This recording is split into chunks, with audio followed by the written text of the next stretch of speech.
Hey, Palos Verdes friends. On October 7th, I posted a survey posing the question, if you live around the Palos Verdes high schools, do you want Friday night lights? I posed the question because beginning in April of 2025, PVPUSD board members Gandhi and Eric Alegria met several times with staff to discuss their plans for installing nightlights at both high schools. Then the superintendent, Devin Serrano, and the assistant superintendent of administrative services published an executive summary titled Lighting the Way Forward, the Case for Field Lights at PVPUSD High Schools. Superintendent Devin Serrano, who lives in Redondo, planned to present the executive summary to the Board of Education at the meeting on October 8th. Once word got out that nightlights were on the agenda, the district immediately received pushback and a copy of the legally binding document that prohibits PVPUSD from installing nightlights at Palos Verdes High School. In response, the school board tabled the discussion, meaning the case for field lights is not closed and most likely being discussed behind closed doors. The executive summary, as usual, is lacking in some key critical details. The executive summary is partisan and biased in favor of what the district wants. It ignores the intended hopes and dreams of the trailblazers who built and designed the city of Palos Verdes Estates. The executive summary begins with, historically, the Palos Verdes Peninsula Unified School District has limited athletic practices and games to daylight hours. Notice the intended language to present the district as the ones making the sacrifices. This is a subtle emotional sales pitch to gain sympathy and support. And take note of this.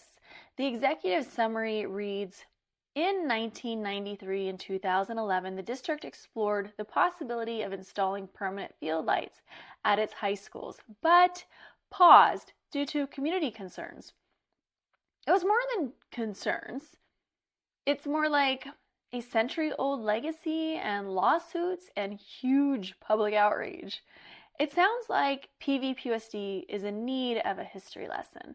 Way back in 1923, the Palos Verdes Homeowners Association established a private corporation with the responsibility of enforcing the deed restrictions and providing architectural review and control of structures, site planning, and things like outdoor lighting, exterior designs, which are controlled by the art jury. Historically, the PVE HOA deed restrictions go way back over 100 years. So the real reason the district does not have permanent night lighting is due to the fact that night lights are not just concerning, they are illegal.